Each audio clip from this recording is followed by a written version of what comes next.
¿Qué hay para un sábado? Bueno, ahora sí, bienvenidas. Demasiado. Demasiado. Bienvenidas a todas. Gracias igualmente, profe.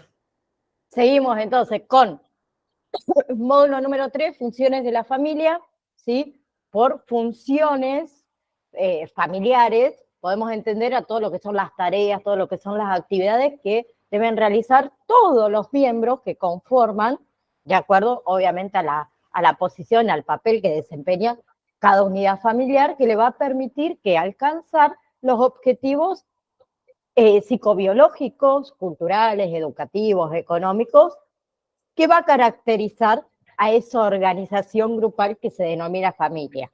¿Sí? La clase pasada les había nombrado, las 6 funciones básicas de la familia. La primera era la comunicación, ¿sí? Que es una de las funciones primordiales. ¿Sí? ¿Por qué? Porque gracias a la comunicación, todas las demás también se pueden ir cumpliendo. ¿Sí? Y las familias, ¿qué hacen? Utilizan varios mensajes, ¿sí? Mensajes verbales, paraverbales, ¿sí? Para transmitir que afecto, autoridad, ayuda, comprensión, ¿sí? Luego tenemos la afectividad, ¿sí? Que es la relación de cariño, de amor que existen entre los miembros de la familia. ¿Sí? Que supone también una función básica, a partir de la cual uno transmite parte del apoyo necesario en el momento que hay crisis en la familia.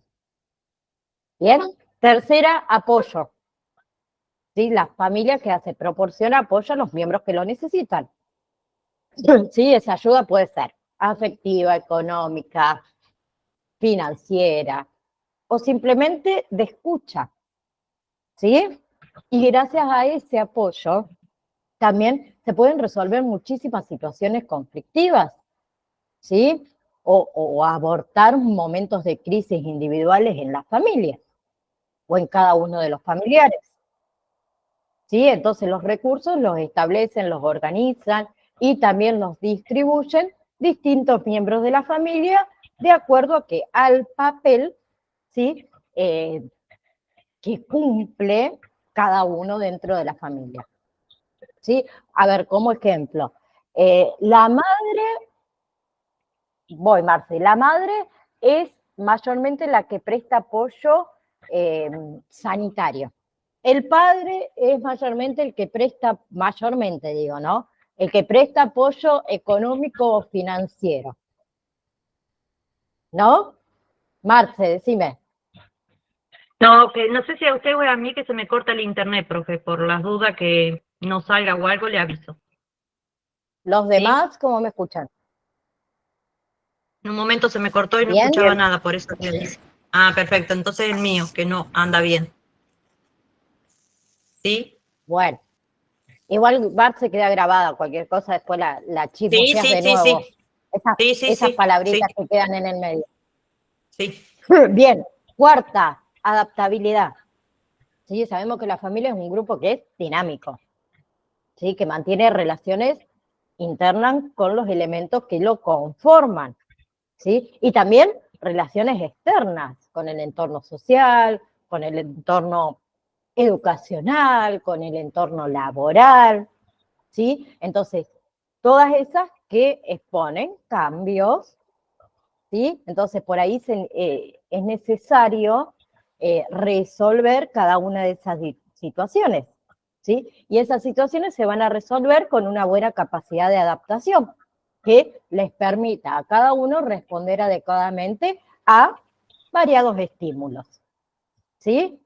Entonces, los cambios a los que se somete muchas veces la familia puede deberse a qué? Al paso de distintas etapas del ciclo de vida o el ciclo vital, cuando nace un hijo, ¿sí? Cuando está el estadio del nido vacío, que los hijos crecen, empiezan a hacer su vida, se van a estudiar, Sí. se van fuera de casa, ¿bien? Cambios en el trabajo, salida de vacaciones, que también se arma una crisis cada vez que tenemos que salir de vacaciones, porque uno quiere acá, otro no, porque las vacaciones a mí me la dieron tal fecha, a mí tal otra, que siempre vamos al mismo lugar, que no llevemos a la abuela, ¿viste? A la suegra y demás. Bien. Entonces, la adaptabilidad son cambios por los cuales atraviesa la familia en las transiciones del ciclo evolutivo familiar. ¿Bien? 5, autonomía. ¿Sí? Todos los componentes de la familia necesitan un cierto grado de independencia que les facilite que el crecimiento, la maduración, ¿no? Entonces, la familia establece esta autonomía mediante ¿qué? Los mecanismos que marcan los límites entre dependencia y independencia. ¿Sí? Y no hablamos solo dentro de los grupos familiares, también en el entorno social. Necesitamos autonomía, cada uno de nosotros. ¿Sí? La autonomía, entonces, ¿qué es? Es el grado de independencia que necesitan alcanzar los miembros de la familia para facilitar tanto su crecimiento como su maduración. Y por último, teníamos las reglas y las normas.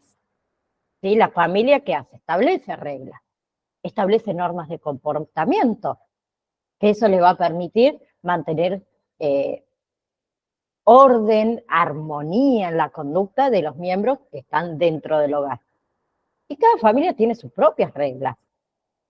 Reglas que no están escritas, ¿sí? Pero que están claramente establecidas. ¿Bien? Que solo los miembros de la familia reconocen y también identifican. Y esas normas facilitan ¿qué? Las relaciones, identifican también los papeles que cumple cada uno y afectan lo que es la autoridad. ¿Bien? Bien. No vamos a entrar en detalle, pero volvemos a nombrar los tipos de familias. Teníamos la familia sin hijos, ¿sí? Formada por una pareja sin ningún descendiente, ¿sí? Familias biparentales con hijos, ¿sí? Que es la familia, digamos, como más clásica, les había dicho, que también se conoce como familia nuclear o familia tradicional, ¿sí? Formada por un padre, por una madre, con los hijos biológicos, ¿sí? Familias homoparentales, formadas por parejas homosexuales, con hijos, bien. Familias reconstituidas o familias compuestas, ¿sí? Bien, que son aquellas familias que, digamos, por ahí tras un divorcio, tras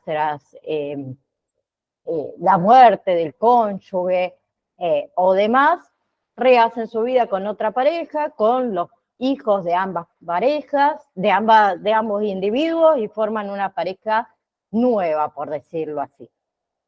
¿Sí? Después teníamos las familias monoparental, ¿sí? Que están formadas por un adulto con sus hijos, ¿sí? Y la otra es la familia de acogida, ¿sí? Que acá tenemos la familia de acogida o las familias temporales, podemos meter en el medio. Las familias de acogidas serían una pareja o un adulto que acoge un niño, muchas veces temporalmente, ¿sí? Porque no puede vivir con su familia de origen y demás, hasta que llega el tema de la adopción, ¿no? ¿Sí? Y ahí podemos hablar también de las familias adoptivas, ¿sí? Que también consta de una pareja o de un adulto solo con uno o más hijos que son adoptados, ¿sí? Y las familias extensas compuestas por padres, hijos, abuelos, puede haber tíos, primos y demás. ¿Vamos hasta ahí? Ahora vamos con otra que no vimos, familia y sus ciclos de crisis. ¿Sí? Bien.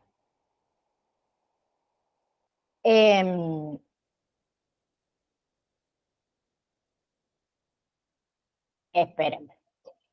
Bien, entonces, muchas veces todas las relaciones, o todo lo que está relacionado, mejor dicho, con el ciclo vital familiar, ¿sí? Muchas veces en ese ciclo vital familiar suele haber, ¿qué? Tensión, ¿sí? Bien, pero muchas veces también hay dentro de esos ciclos, ¿sí? Hay rasgos que están ocultos. ¿Cuáles son? El nacimiento de un hijo que crea una crisis familiar, otra que le había nombrado, el tema del nido vacío, la adolescencia, ¿sí? La entrada a la pubertad, son todos ciclos, la vejez, la adultez, son todos ciclos que cambian la dinámica familiar, ¿sí? Que requieren, digamos, cambios dentro del sistema familiar, ¿sí? Algunos cambios pueden ser un poco lentos, un poco graduales. Hay otros que son repentinos, por ejemplo, la muerte de un hijo o la muerte de un padre o de la madre, los cambios son rápidos, ¿sí? Esos cambios están determinados tanto social como biológicamente, ¿sí? Y muchas veces no se pueden prevenir, o la mayoría de las veces no se pueden prevenir, ¿sí? Porque los chicos crecen, porque nosotros nos volvemos cada vez más adultos, nos volvemos más quisquillosos también, ¿sí? Y los problemas aparecen cuando la familia intenta, ¿qué? Impedir la aparición de la crisis, ¿sí? Bien, en lugar de adaptarse, ¿sí? O cuando se intenta detener, ¿sí? Que no aceleren el tiempo. No, el niño pasa por la lactancia, después por la infancia, después viene la preadolescencia, la adolescencia, y eso no lo vamos a frenar. Es imposible frenarlo. Es decir, que la ¿Sí? crisis es necesaria para que haya un cambio, un aprendizaje, o sea, no hay Es, que cortar una crisis, hay que adaptarse. exacto, exacto. ¿Sí? Hablamos de crisis, a ver, de estas crisis con respecto a los ciclos vitales de la familia. No hablamos de crisis, por ejemplo, de que una mujer se tiene que adaptar a que el marido salga toda la noche al bar, se emborrache, vuelva y la mate a palos. ¿Sí? Hablamos de lo que es normal dentro de la vida de cada uno de los individuos. ¿Sí? ¿Bien? Bien. A ver, acá tenemos crisis, por ejemplo, las crisis inesperadas. Hola, hija. ¿Sí? Que son las crisis, digamos, más, por decirlo de una manera, las crisis más simples que hay. ¿Sí? Donde hay una tensión que es temporal, que es real, ¿sí? Acá hablamos de, por ejemplo, las desgracias inesperadas, ¿sí? Que en las familias ahí cuando hay una desgracia que es inesperada, como por ejemplo la muerte de un miembro familiar, suele unirse para resolver ese problema. ¿Sí? Bien. Por ejemplo, un asalto es una crisis, una desgracia, perdón, inesperada. ¿Sí? Un terremoto, un embarazo no deseado, un accidente, ¿sí? La pérdida del empleo es una desgracia inesperada muchas veces, ¿sí? ¿No? Entonces hay riesgos, ¿sí? Cuando empiezan a buscar esto de, bueno, a ver, vamos a buscar culpables de esta crisis, ¿sí? Y muchas veces comenzamos ahí también a fantasear de, a ver, yo podría haber hecho esto, aquello y aquello, en vez de adaptarse o de aceptarla, de buscar una solución, ¿sí? Que pasa también muchas veces cuando el sostén de la familia, por ejemplo, se queda sin trabajo. Mayormente, ¿qué pasa? Se estanca. En vez de decir, no, yo tengo que salir adelante, tengo que sacar adelante a mi familia, necesito conseguir un trabajo, sea cual sea. No, al contrario, muchas veces, ¿qué pasa? Se proponen metas que van a ser inalcanzables quizás en ese momento. ¿Sí? No, porque yo quiero un trabajo de oficina, yo no quiero ir a vender flores a la plaza, pone. no quiero limpiar casa, yo quiero trabajar de secretaria en, no sé, en la institución médica esta. No te escucho, Leti. Se entra en depresión muchas veces, un bajón mal. Exacto, y no buscamos qué, aceptación, adaptabilidad y solución. ¿Sí? Y pasa también cuando los chicos crecen, mayormente la mamá, la que entra en un estado de depresión también. Cuando los chicos se tienen que ir a estudiar a otro lado, cuando empiezan con el tema de tengo una noviecita, me quiero juntar. Marce. Sí, pasa, profe. Tengo las dos cosas. Uno que está ahí, se pelea, vuelve, y uno que se me fue a estudiar a La Plata, yo estoy en Tandil, imagínate. Es terrible, digamos, como que lo vivo en carne propia eso. Y las peleas Y, también. y sí, las de ellos también, pero bueno, uno del lado de mamá aconseja para los dos lados, porque tanto para ella como para él, que es hijo mío, eh, trato de ponerme en el medio, charlarlo, pero después lo que decidan siempre queda cuestiones de ellos, ¿no? Pero tratar de charlarlo porque todavía son chicos, se están apurando demasiado y todavía son chicos, entonces como que eso también uno como papá, digamos, los criaste, pero ahora tenés que seguir, Sí, ¿no? Es es que muy no paras difícil a veces. nunca. No, porque a ellos les parece que saben todo, que lo tienen todo sabido y no. Sí, bueno, creo que a los que tienen todavía los padres vivos, yo tengo 37 años y por ahí me llama mi mamá y me reta como si tuviese 10, ¿viste? Y voy a decir, che, pero para, no, pero Naida, ¿por qué no hiciste esto? ¿Por qué no fuiste al médico si te sentís? Y tienen razón, entonces digo, los padres siempre seguimos cuidando a los hijos, Sí, todo el obvio, tiempo, toda la vida, toda la vida, toda la toda la vida. vida. Cuando ya somos los hijos los que tenemos que cuidar a los padres, pero no Sí. es, sigue siendo al Él revés me dice, por los sí, él me instintos que tiene dice, uno. perdón, profe, mamá, ya soy grande, pero vas a tener 40, 50, si yo sigo viviendo vas a ser mis hijos y siempre te voy a mandar, te voy a decir, ponele, ¿por qué no fuiste al médico si te dolía? ¿Entendés? Soy grande y sé lo que hago. Pero bueno, nosotros vamos a estar siempre ahí, Siempre ahí. Sí. siempre. Y después tenemos, por ejemplo, también todo lo que son las crisis de atención, ¿sí? Que muchas veces se producen en familias con miembros que son muy dependientes, que requieren esto del cuidado permanente, ¿sí? Que acá las crisis más graves se presentan más que nada cuando se quiere, sí, eh, una ayuda muy específica, ¿sí? Que no se puede sustituir en casos de ser necesario. Por ejemplo, si falta la enfermera, ¿sí? O el que cuida al anciano, ¿sí? Puede ser que el hijo tenga que faltar por ahí a su trabajo. ¿Sí? Si falta el acompañante, vamos a suponer, vamos a poner en este caso el acompañante.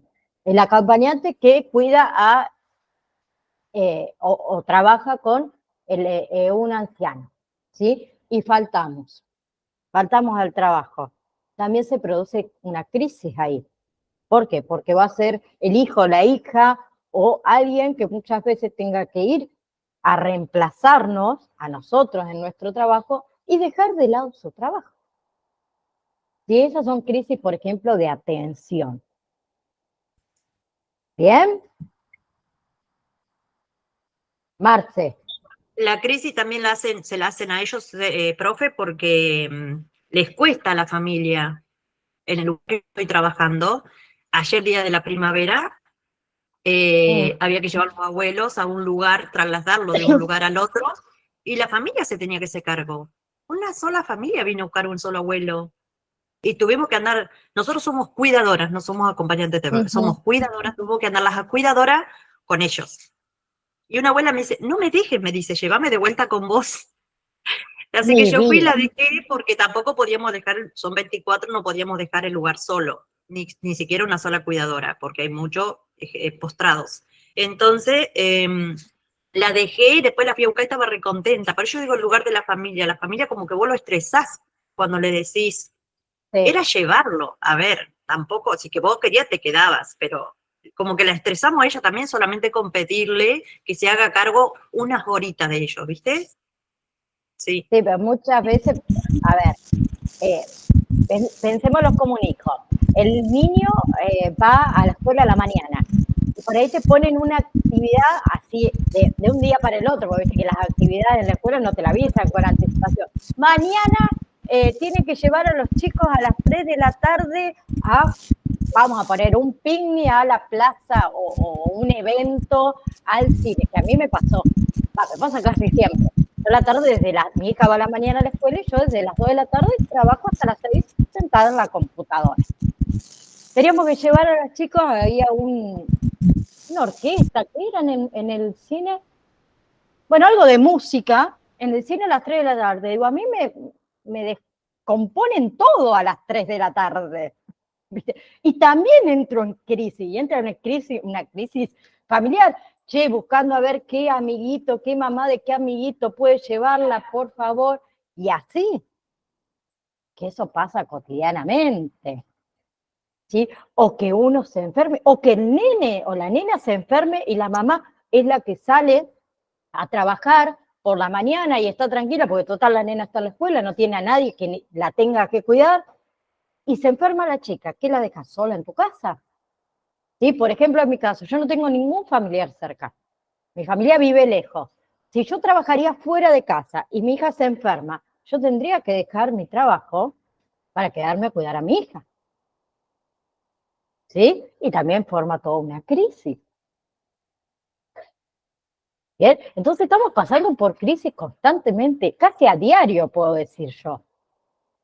¿Sí? Bien, y el tema es saber resolver esas crisis, porque si no terminamos todos agarrados de los pelos. Y no hay familia que pueda soportar eso. Bien. Código de la ética, habíamos estado hablando un poco al principio, cuando hablamos de ética, no sé si lo recuerdan, ¿sí? Recuerdan que el Código de la Ética tiene una introducción, tiene un preámbulo, tiene la declaración de principios, ¿sí? Que ahí entra el respeto por los derechos y la dignidad de las personas, donde habla de la competencia, que dice que los acompañantes terapéuticos se comprometen a asumir niveles elevados de idoneidad en su trabajo, ¿sí? Que se van a mantener actualizados en conocimiento tanto científico como profesional. Habla también que los acompañantes terapéuticos se comprometen a promover el acompañamiento terapéutico en cuanto a saber científico, ¿sí? Que van a asumir ustedes su trabajo ¿con qué? Con responsabilidad, ¿sí? A través de lo que es el constante desarrollo tanto científico, personal, técnico y ético, que se comprometen a promover lo que es la integridad del quehacer científico, académico, de la práctica, del acompañamiento terapéutico. Después habla de la responsabilidad social, ¿sí? Donde se comprometen a asumir su responsabilidad profesional, científica hacia la comunidad y hacia la sociedad también en la que ustedes trabajan, en la que ustedes viven. Y luego entran las normas deontológicas, ¿sí? Bien, que están redactadas en términos generales, ¿sí? Que hablaba, ¿se acuerdan? De que el código o el conocimiento del código de la ética es obligatorio, que bajo ninguna circunstancia se puede alegar el desconocimiento. Habla de la legislación profesional en el orden público y en el cumplimiento de los acompañantes terapéuticos matriculados, ¿no? Lo que tienen la licenciatura, ¿sí? Y ahí empiezan todo lo que son los deberes fundamentales del acompañante terapéutico. Bien, que el acompañante va a basar su práctica profesional en los principios de responsabilidad, de competencia, ¿sí? Que debe obtenerse de participar activa o pasivamente de cualquier forma o acción de tortura, de tratos inhumanos, tratos desagradables, que deba abstenerse a establecer relación o relaciones extraterapéuticas con el paciente y con la familia. Bien, el caso de por ahí trabajar también con menores de edad, ¿sí? Se debe tener el consentimiento de los padres, ¿sí? O de los responsables legales, ¿sí? Después están los deberes inherentes al ejercicio profesional, ¿sí? Que vamos a asistir a ese paciente previa solicitud del profesional o de un familiar, ¿sí? Y si es mediante solicitud de un familiar, ¿sí? Nosotros estamos en la obligación de consultarle a la familia quiénes son los que tratan al paciente. ¿Para qué? Para que puedan orientarnos en nuestra tarea de acompañamiento, ¿sí? Y puedan supervisar también nuestra tarea de acompañamiento, ¿sí? El acompañante terapéutico también debe proponer a los pacientes que gocen de principios de libertad, ¿sí? También habla que al dejar nuestra labor profesional tenemos la responsabilidad de haber concluido con la tarea que debemos realizar, ¿sí? Y si no la concluimos y luego de nuestro turno entra otro compañero, otro acompañante terapéutico, hacer las derivaciones pertinentes para que se siga con la tarea que estábamos realizando. ¿Sí? Bien. Marce. Digamos, pasar el informe, profe. Pasarle el informe de ella. Exactamente. Mira, hoy en día, por ejemplo, a ver, hoy en día hicimos tal, tal y tal cosa, me quedó realizar el ejercicio, no sé, vamos a suponer, de circulación de la sangre, las piernas, vamos a suponer que puse eso por decirlo. ¿Lo podés realizar vos porque no llegué con el tiempo? Perfecto, claro. Te va a decir el otro. Es lo mismo que, chicos, trabajamos en la cocina, estamos somos cocineros, ¿sí? Se terminó nuestro turno, ¿bien? Y quedó por rebozar las milanesas. Y le vamos a avisar al que entra en el otro turno, mirá, me quedó rebozar las milanesas. ¿Poder rebozar las milanesas si no quedan a la mitad? Perfecto. El otro compañero que va a decir, va a rebozar las milanesas. Bien, es lo mismo. O el comportamiento, si tuvo algún cambio en el También. comportamiento. Sí, porque el paciente hoy puede estar... Hoy se manifestó así, hoy se manifestó bien, claro. Hoy se manifestó con tantas cosas, claro. Profe, exacto.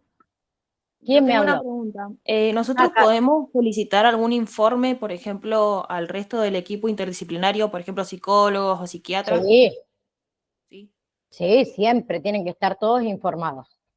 Sí, eso se hace cuando se hacen las supervisiones, ¿sí? Por ejemplo, ahí, o las reuniones, ahí se habla con respecto a qué pasó o cómo viene el paciente evolucionando o involucionando y demás, y muchas veces también el director, por decirlo de una manera, de supervisión, que mayormente es el psicólogo o los psiquiatras, nos pueden pedir a nosotros un informe. Sí, sí, sí, sí. También habla que es responsabilidad inherente del ejercicio profesional del acompañante actualización periódica y permanente, ¿sí? La supervisión del trabajo realizado, como preguntó recién Carla, con periodicidad. También se puede realizar,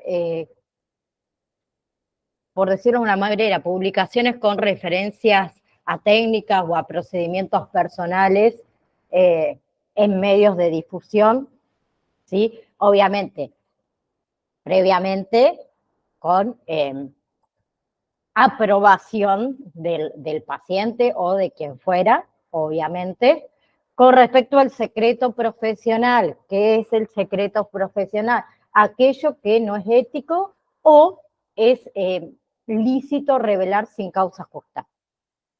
¿Sí?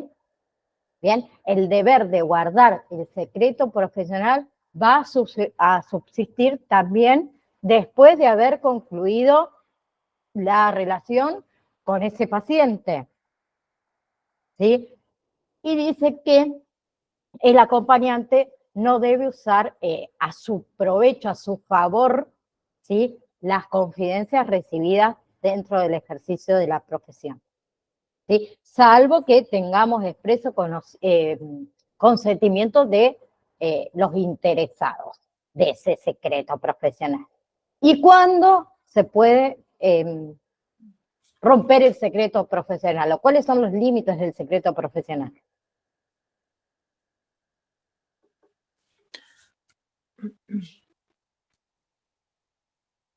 ¿Cuándo podemos romper el secreto profesional? En caso de algún maltrato. Bien. Abuso. Sí. Cuando sea necesaria la intervención quizás de otro profesional. Bien. Bien, entonces solo se podrá transmitir para evitar algo grave, ¿sí?, en lo que pueda estar en riesgo la persona atendida como terceros. Como un ¿sí? abandono de persona también, falta de medicamentos, condiciones infrahumanas, ideaciones suicidas, eso nos pone en alerta. Acá el paciente me está contando que tiene un plan para suicidarse. ¿Sea verdad o no? Eso también. ¿Sí? O me manifiesta muy seguido que no ve la hora que, a ver, voy a poner algo así catastrófico, ¿no? También. Los padres se mueran. No es normal entre la normalidad de cada uno de nosotros, porque la normalidad para cada uno de nosotros es diferente, que alguien exprese eso continuamente, por ejemplo. ¿Sí? Vamos a suponer un chico, a ver, con algún tipo de problema de adicciones, que no sabe si hoy está bien, si mañana está mal, que tienen idas y vueltas bastante jodidas para ellos mismos. Y nos manifiesta esto siempre ahí, está como rondando, y nos va a llamar la atención. Y nosotros mayormente... Y cuando hay episodios de violencia, sí. Porque, por ejemplo, estuve viendo casos en la internada y una señora con senil. Exacto, por ejemplo, y violentamente. Por ejemplo, a ver, nosotros trabajamos con un niño, ¿sí? Y constantemente lo vemos con moretones o con lesiones. Que un niño puede tener lesiones, sí, de vez en cuando se cae, se golpea, pero cuando son constantes, llama la atención. Y eso se denuncia. Se denuncia directamente. Si lo quieren hablar primero con el equipo. ¿Cómo? ¿A quién lo denuncias en ese caso? Podés hacer dos cosas. O hablarlo primero con el equipo terapéutico, ¿sí? O directamente vas a la policía y lo denuncias. Harías cualquier tipo de denuncia. ¿Sí? A ver, Graciela, te pregunto, ¿vos escuchás que los vecinos tuyos, el marido, la mujer, lo que fueran, está sufriendo violencia, donde escuchás a alguien que grita, por favor, no me pegues, no me mates? ¿Qué haces? ¿Te quedás tomando mate en el sillón de tu casa? ¿No haces nada? No, mayormente llamamos a la policía. Sí. ¿Sí? Lo mismo vamos a hacer acá. No nos vamos a quedar con eso de quizás a lo mejor sí, este nene se cae muy seguido, pero cuando está conmigo no se cae nunca, no se golpea nunca. Qué raro, ¿no? No es normal. Entonces se denuncia, chicos. ¿Sí? Cuando uno tiene sospechas, se denuncia. Después la justicia demostrará lo contrario. ¿sí? O no, ya se sabe, pero no nos quedemos con eso. Ok. Bien. Después también habla dentro de el código de la ética de los deberes respecto a los colegas y también a la Asociación de Acompañantes Terapéuticos de la República Argentina. Habla del respeto mutuo, de la sana competición, ¿sí? ¿Por qué hablamos de la sana competición? Porque, a ver, chicos, en un trabajo, yo siempre lo digo, en un trabajo, en la vida, por decirlo diario, siempre estamos compitiendo.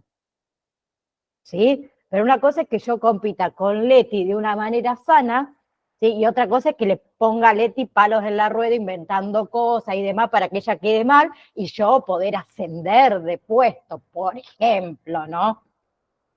¿Sí? Más vale una sana competencia en donde las dos podamos crecer. Eso sería una sana competencia. ¿Bien?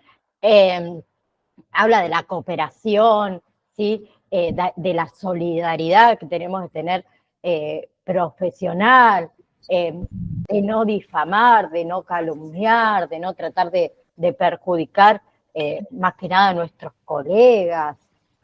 ¿Sí? Marce. Trabajar como equipo, señor, profe. Exacto. Trabajar como equipo. Exacto. Todos somos iguales. Exactamente. Contribuir al prestigio, al progreso de nuestra profesión, ¿sí? Que es lo que muchas veces nos falta. Capacitándose, ¿no es cierto? No te escucho, Leti. Decía que, por ejemplo, hacer la superación a sí mismo, seguir capacitándose, haciendo cursos, eso sería una competencia sana, digamos, la superación. Totalmente, la mejor. La mejor y en silencio, dijo uno. ¿Sí? Bien. ¿Qué más? Después habla de los derechos del acompañante terapéutico. ¿Se acuerdan que habíamos hablado un poquito de esto? No son muchos, son 2 artículos, el artículo 35 y el artículo 36, ¿sí? Y habla de, y por último, de las sanciones disciplinarias, pero esto va más para aquellos acompañantes terapéuticos matriculados, sí, que tienen sanciones, que se le puede sacar la matrícula y demás. Y lo otro que, para terminar el módulo, es la Ley de Salud Mental, la 26.657, que les voy a compartir primeramente el videíto, que ustedes también lo tienen en el campus virtual, y después vamos a charlar un poquito de esto antes de retirarnos. Déjenme ver que me pica mucho el cuello. Que les comparto. Ahí está.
Ahí está.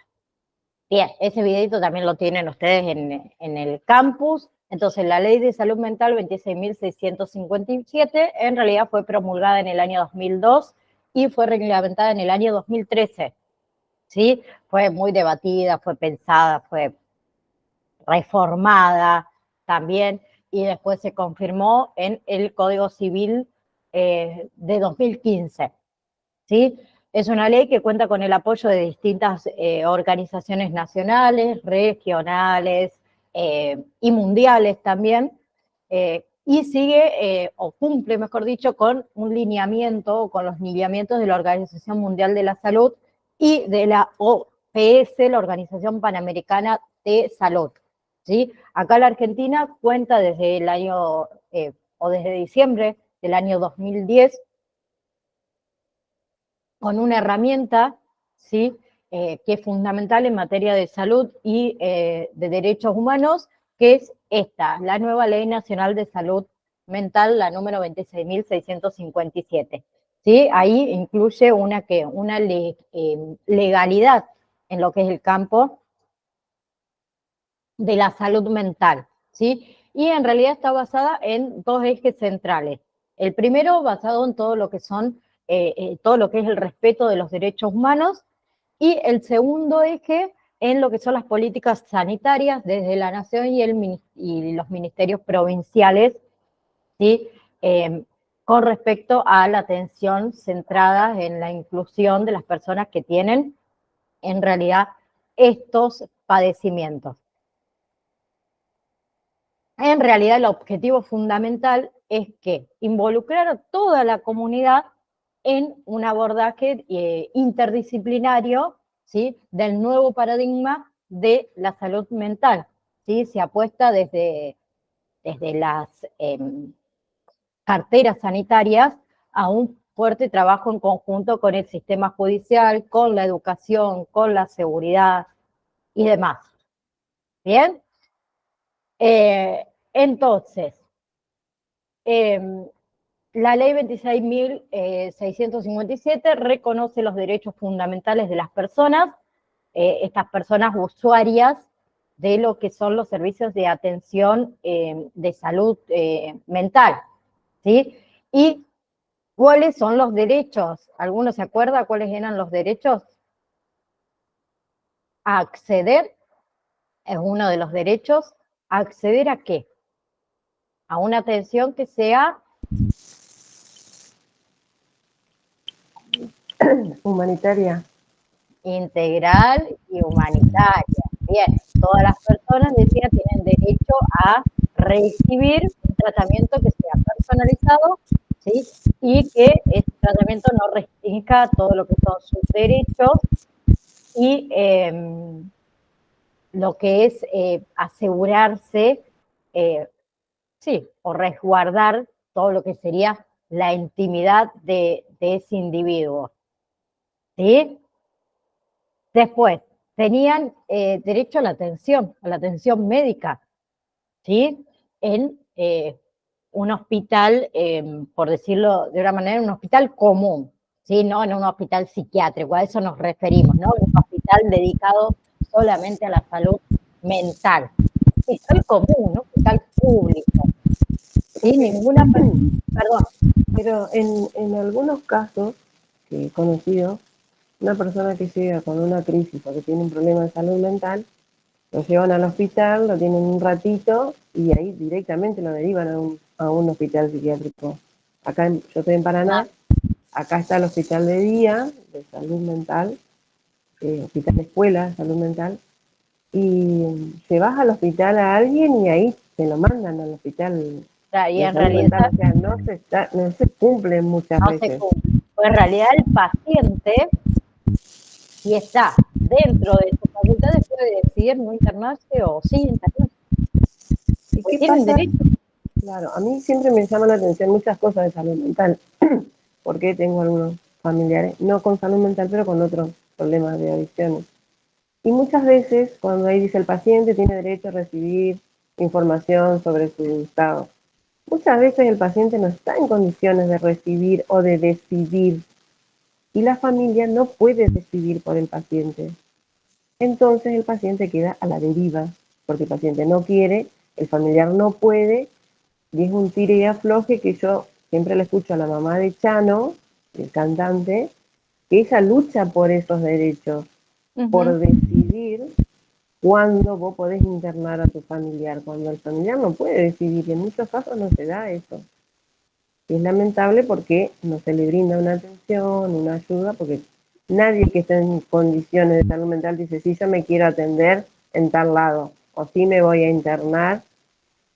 Hay algunas cosas de la salud mental que no se cumplen y no nos sirven, digamos, para... No, porque hablamos de los derechos individualizados acá. Claro. ¿Sí? Entonces, como vos decís, Graciela, es verdad, muchas veces el paciente está incapacitado, vamos a suponer psicológicamente, de tomar una decisión porque está bajo el efecto de narcóticos, a suponer, está en un estado que no está 100%, vamos a decirlo, ¿sí? O 100% capaz de tomar una decisión. Nunca ¿sí? va a decidir internarse, por empezar. Casi no nunca. te creas, Graciela, no te creas, depende. Yo conozco mucha gente que se internó por sí misma. Sí, después de muchos años, ¿no? Y después de muchos intentos también fallidos. Claro. ¿Sí? Tengo un amigo de mi esposo que son amigos desde chico, con problemas de adicciones, se internó muchísimo. Y al comienzo, contra su voluntad.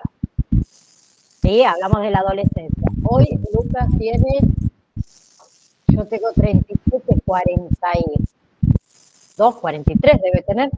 Se había internado hace 2 años, nos llamó justamente por teléfono de mi marido y le dijo, Miguel, me voy a ir a una granja Córdoba. El marido dijo, ¿va a durar cuánto? Porque lo hizo muchas veces, ¿viste? Uno no tiene la esperanza de decir, lo va a hacer realmente. Y vos lo ves hoy en día y es otra persona, totalmente.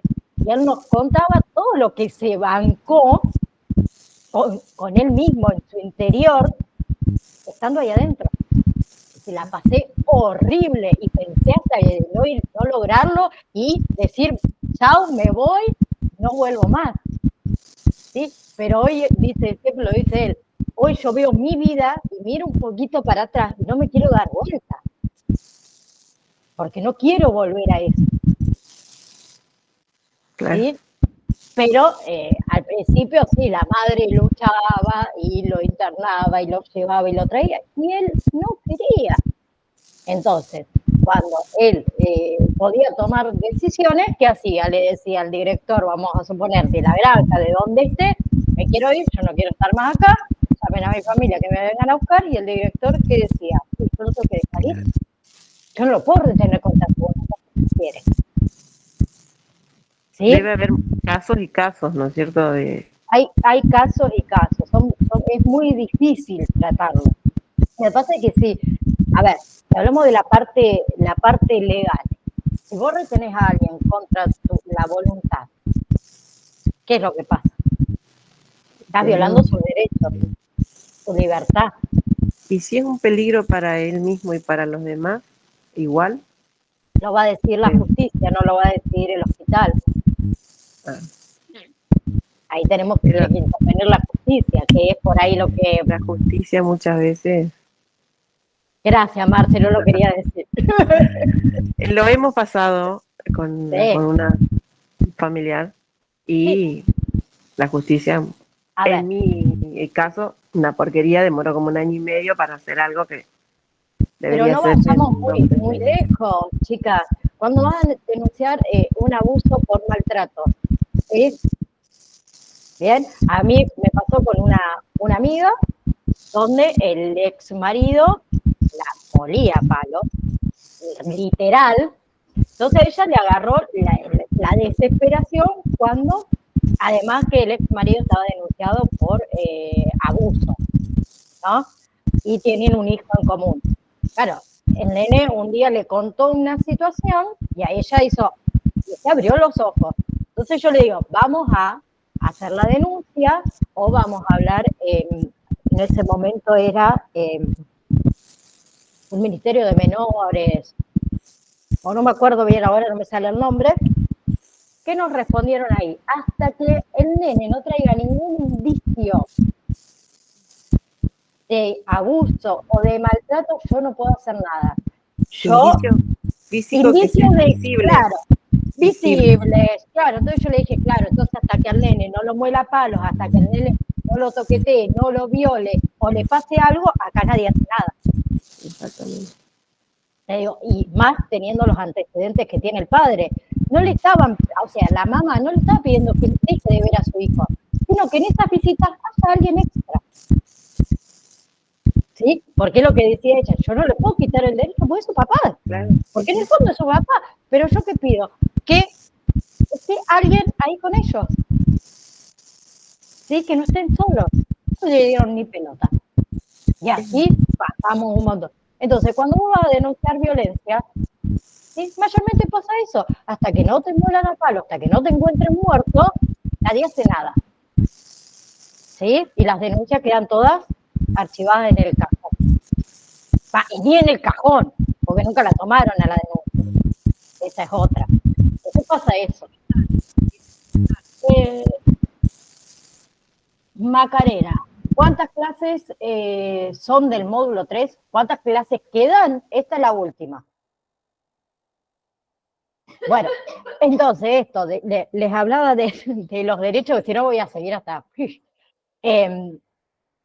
que ninguna persona puede ser obligada a atenderse o a internarse en un hospital psiquiátrico en este caso, ¿sí?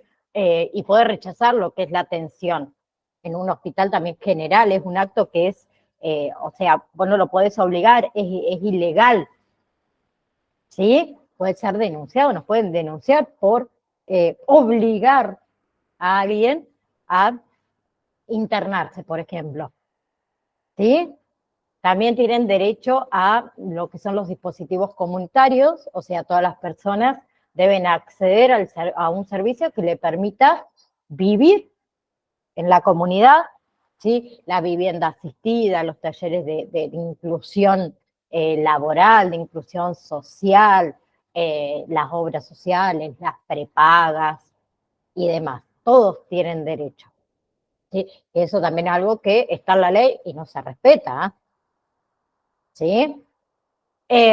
Tienen derecho a acceder al acompañamiento, ¿sí? A comunicarse, o sea, todas las personas tienen derecho a ser acompañadas, por ejemplo, por sus familiares, ¿sí? Tener apoyo durante su tratamiento y comunicarse con los médicos de manera gratuita todas las veces que sea necesario, ¿sí? También tienen... ahí está. Tienen derecho a la información, ¿sí? A acceder a que toda su información se le dé de forma clara, que se les dé de forma adecuada. Tienen derecho a saber sobre sus derechos, ¿sí? A saber sobre su tratamiento, sobre su historia clínica, a acceder a todos los documentos personales, tienen ese derecho. Tienen derecho también a decidir, ¿sí? Sobre su tratamiento, siempre que esté dentro de sus facultades, obviamente tienen derecho a elegir el tipo de tratamiento, el lugar donde se van a atender, la forma, ¿sí? De asistencia, también tienen derecho, y también tienen derechos a, por ahí,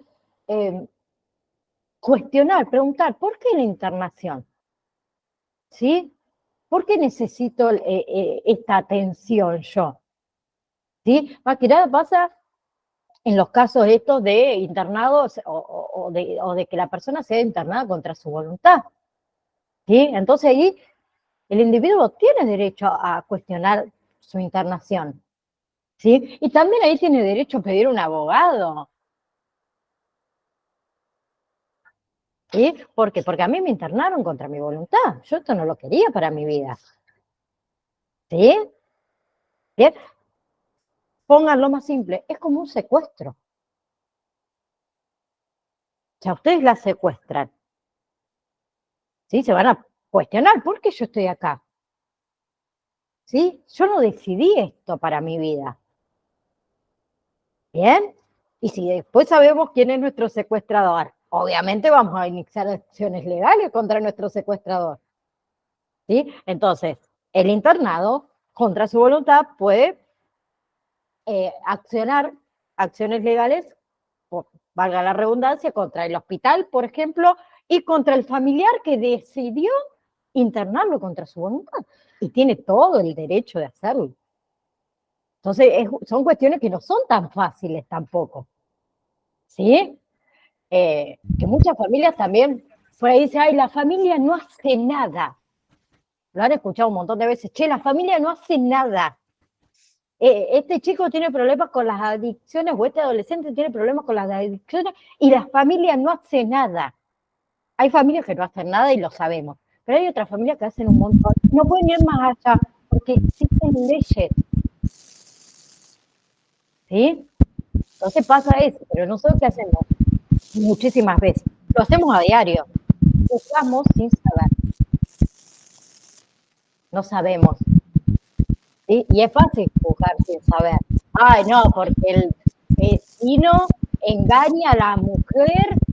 Y a lo mejor la mujer hace también 10 años que sale con otro hombre y tienen una vida de libertades y nosotros no lo sabemos. Ay, no, pero nosotros lo juzgamos porque, ay, no, ¿cómo? Tienen pareja abierta. Ay, esta mujer tiene un hijo acá, un hijo allá, un hijo con esto, un hijo con esto. ¿Qué sabemos de su vida nosotros? ¿Quién somos nosotros para juzgarla? Pero no, como somos así, lo hacemos por naturaleza. Esa parte adquirida nuestra. ¿Qué pasa lo mismo con las leyes? No las conocemos. ¿Graciela? No, es que la verdad que la familia a veces, como usted dice, lo juzgan, que dicen que los padres no hacen nada, y muchas veces los padres tienen la limitación de la ley. Exacto. No pueden ir más allá de un montón de cosas que nos parecen injustas, que nos parecen que el tiempo de la ley es lento, cuando hay en riesgo vidas, chicos. No puedo especificar mucho, pero sí. Hasta un punto llegan los padres y después te dicen, mire señora, la ley dice esto, y vos decís, ¿qué hago? Y la gente lo juzga por decir, no hacen nada, y vos decís, pero la ley no me permite hacer más nada. O sea, en el caso de las adicciones y eso, sí. Es verdad, no podés ir hasta un cierto punto, después el adicto tiene sus derechos, puede decidir, no quiere internarse, y vos decís, pero es un riesgo para él y para la familia, la ley te dice, hasta acá usted puede actuar y acá. Entonces tenés que dejarlo y la gente te juzga, y se la dejó a la deriva, no hacen nada, y no saben que no podés muchas veces. Muchas veces no podés. Exacto. Sí, porque te terminan denunciando y quedas como una... Eso es lo peor, que a ver, por ejemplo, vamos a suponer, ponemos de ejemplo una persona adicta, ¿no? Tiene todos sus derechos y leyes, pero después también, si no haces nada, como dice Marce, muchas veces nos denuncian a uno mismo o al responsable como abandono de persona. Che, no hiciste nada. Sin saber todo lo que está luchando, claro. Lo que está haciendo. Entonces, mayormente, ¿quién queda como el malo de la película? El que no hizo nada, o el que supuestamente no hizo nada. Muchas veces las familias se rompen haciendo cosas, pero nadie lo sabe. Por eso yo a veces, por eso le decía yo de la salud mental, que en algunas cosas, cuando uno lo vive o tiene familiares así cercanos, vos decís, son injustas muchas cosas que vos querés ayudarlo y la ley no te permite, cuando la otra persona no puede decidir. A ver, yo creo que las leyes, todas las leyes que hay, se hacen por separado. Deberíamos juntar todas las leyes, ir haciendo congruencias entre cada una de ellas, porque esta te dice una cosa y aquella te dice otra. Y vos decís, ¿para qué lado voy? ¿Tengo que agarrar la derecha o agarro la izquierda? ¿Qué hago? Porque si hago esto, del otro lado me pueden denunciar por tal y tal cosa. Pero si no hago esto, también del otro lado me dicen que me puede suceder tal y tal cosa. Entonces voy a decir, claro, denuncias en un lado y te dicen, no, pero el juzgado del menor lo cubre de tal cosa. Entonces quedas con la denuncia que no te sirve para nada. O va a hacer una denuncia y tenés que ir 350 veces y te marean de acá para allá, pasa con aquel por allá, y a todos les tenés que contar la historia, ¿no? ¿sí? Y otra cosa, Ni queda nada, ¿viste? no, y la pasa. privacidad. No sé si alguna vez les tocó tener que denunciar algo, por ahí son casos que son muy delicados y te atienden al lado de otro que está denunciando y está escuchando todo lo que a vos te sucedió. O sea, tampoco tienen privacidad, no respetan la intimidad. A mí me pasó con una amiga que por abuso, dicen, ay, ¿sabés lo feo que era sentarme a hablarle a 350 policías? Porque dice, no era que pasabas con uno y ya estaba, a los 10, 15 minutos que terminabas de contarle a uno, me pasaban con el otro y tenía que volver a repetir toda la historia. Además de ese daño psicológico, dice, yo denunciaba y al lado mío había personas también denunciando y escuchando lo que a mí me había pasado. Claro. Es horrible. No te dan la privacidad que necesita o... Muchas veces. Marce, te dejo la última palabra. Profe, porque estábamos hablando ahí de... acá pasó un caso donde yo estoy trabajando.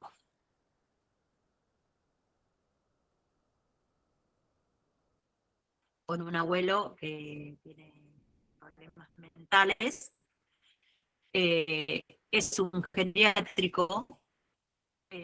Justamente los abuelos que entran así con ese caso, digamos, tratado para medicarlos justo con la medicación que debe tomar, ¿no? Este abuelo se había puesto agresivo. Digamos, está como abuelo, pero es una persona de casi 70 años, tampoco es una persona mayor, pero tiene problemas mentales. Llegó a un extremo de golpear a una abuela, de golpearla mal, que le dieron puntos, pero nadie hacía nada. Ya se nos había ido de la mano, no hacía nada. Aquí que un día llegó un día en que agarró al enfermero de guardia, a las trompadas. ¿Qué hice yo? Agarré el celular y lo grabé. Lo grabé y se lo mandé a mis directivos, a mis jefes. Que digamos, es uno, pero al ser un equipo, hay asistente social, otro apoyo tenemos. A partir de ese video recién tomaron medidas de llevar a esta persona a Tandil, donde hay una clínica de salud mental, para que tuviera ahí un tiempo, le ajustaran la medicación, pero a ver, a raíz de un video que yo también tuve quilombo porque Claro, me decían que me podía uno denunciar. dice, tenés que llegar al punto de... Pero yo digo, tengo que llegar al punto, pero primero por los abuelos que yo estoy encargada de cuidar, ya pasó una vez porque al estar higienizando, quedar solo comedores, se aprovechó, digamos, en algunas cosas él sabe y en otras, digamos, necesitaba ajuste de medicación, que como que nadie hacía nada, entonces él estaba como él quería y hacía lo que él quería. Pero voy a esto, yo tenía que llegar a ese tema, a ese punto.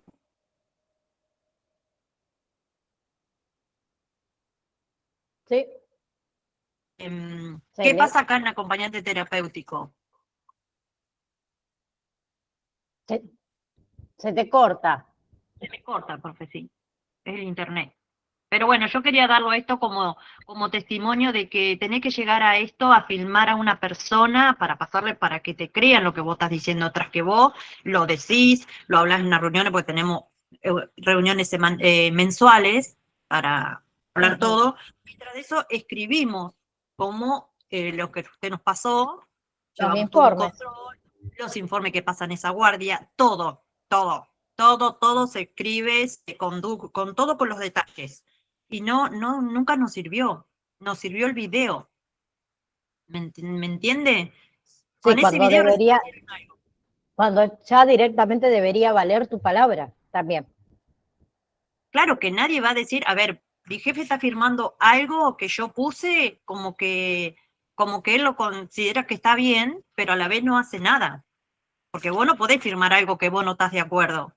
Che, Marce, te hago otra pregunta. Y este abuelo que no es tan abuelo tampoco, lo llevaron a un centro de salud mental y regresó al hogar. Regresó al hogar más tranquilo. Médica. ¿Cómo regresó? ¿Cómo tranquilo. está? Bien. Está bien.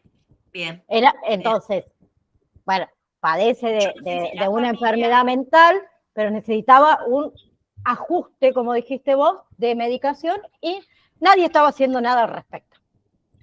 No, nadie. Usted fíjese que llegó a un extremo de golpear a la abuela, de lastimar a la abuela, ¿no? Sí, sí. Que la familia enojada. Nosotros no podemos dar información a la familia, solamente la da el jefe o la chica esta que yo la psicóloga. Ellas son las Sí. únicas que hablan con la familia. Nosotros no podemos opinar.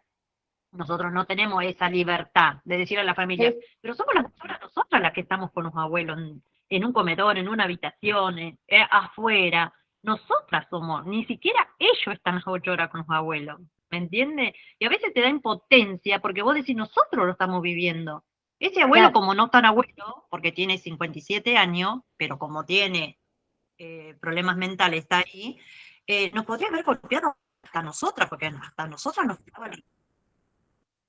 Y esa persona cuando entra en un estado de bloqueo, como que la ariate porque no responde, digamos, se pone ciego. Y en esa ceguera, el golpe, además la fuerza que agarran ellos cuando están así bloqueados, ¿no?